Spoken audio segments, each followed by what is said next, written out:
জীবনে আরও একটি নতুন অধ্যায়ে পা রাখতে চলেছি আলহামদুলিল্লাহ। জীবনের প্রত্যেকটা অধ্যায় এভাবে এক ধাপ করে এগিয়ে যাচ্ছে। কথায় আছে না, মা বাবা না হলে নাকি মা বাবার আবেগ, অনুভূতি, দায়িত্ব, কর্তব্য এগুলো কিছুই বোঝা যায় না। আলহামদুলিল্লাহ এখন সব কিছু হাড়ে বুঝতেছি। আসসালামু আলাইকুম everyone, welcome back to my page. Guys, আজকে থেকে আমাদের এই নতুন অধ্যায়ের পথ চলা শুরু।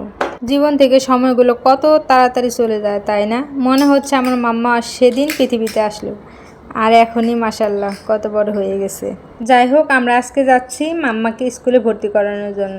আর ঘর থেকে বাহির হতে হলে এখন আমার পর্বে কাজ চলে। যেমন বড় মেয়েকে রেডি করতে হয়, ছোট মেয়েকে রেডি করতে হয়, নিজেও রেডি হতে হয়, সব মিলিয়ে পর্বে গুছিয়ে তারপর বের হতে হয়। যাই হোক, আমার বড় মাম্মাটা স্কুলে যাওয়ার কথা শুনে খুবই এক্সাইটেড। শুধু বলছিলাম বেবিকে একটু দেখো, বাকিটা ইতিহাস।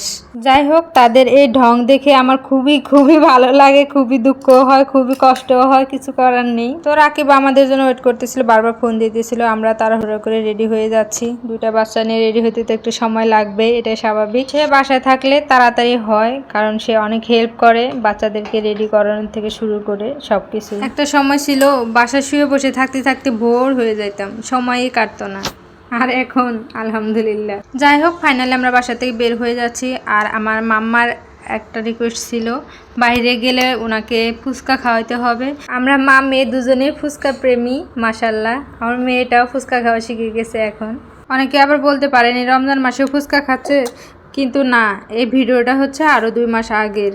এতদিন পেজে ছাড়া হয় নাই, বাট এখন স্মৃতি হিসেবে পেজে রেখে দেওয়ার জন্য ভিডিওটা ছাড়া। যাই হোক, বাসা থেকে বের হতে পারলে আমার মেয়ে দুইটাই মাশাল্লাহ অনেক খুশি হয়।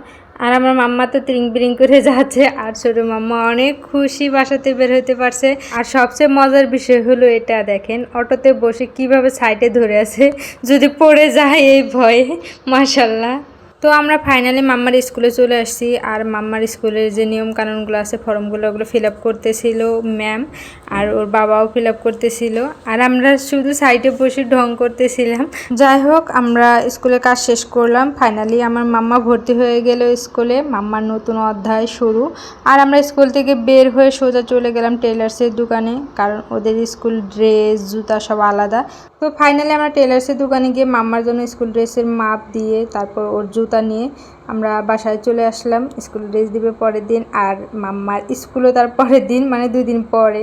মাম্মা শুধু বলতেছিল স্কুল ড্রেস দিবে কবে। ফাইনালি মাম্মার স্কুল ড্রেসও দিয়ে দিছে। আর আজকে মাম্মার ফার্স্ট স্কুল। যেহেতু মাম্মার স্কুল অনেক সকালে, মানে 8টা থেকে 10টা, তো মাম্মাকে সকালবেলা ঘুম থেকে জাগাতে অনেক কষ্ট হচ্ছিল, কারণ সে 9টা-10টার আগে ঘুম থেকে একদমই উঠে না। তাও জোর করে, মানে স্কুলের কথা বলছি, আর লাফিয়ে উঠে গেছে।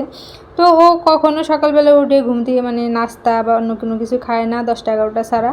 তো আজকে আমি জোর করে একটা ডিম ভেজে দিয়েছিলাম, বাট তা খায় না, একটু করে খাইছে। আর এদিকে মাম্মাকে রেডি করানোর পর আমার ছোট মাম্মাকে রেডি করলাম, আর আমার বড় মাম্মার সহ আমরা সবাই স্কুলে যাওয়ার জন্য রওনা দিলাম। আজকে আমি প্রথম স্কুলে যাচ্ছি। আঙ্কেল আন্টিরা সবাই দোয়া করবেন, সবাই ভালো থাকবে। আসসালামু আলাইকুম। তো এই ছিল আমাদের নতুন অধ্যায়ের ব্লগ। সবাই আমার মাম্মার জন্য দোয়া করবেন, আর আমাদের সবার জন্য দোয়া করবেন। আপনাদের সবার জন্য রইল অনেক ভালোবাসা। আজকের মতো এই পর্যন্তই। সবাই ভালো থাকবেন, সুস্থ থাকবেন। Tata, bye bye and take care. সবাইকে আসসালামু আলাইকুম।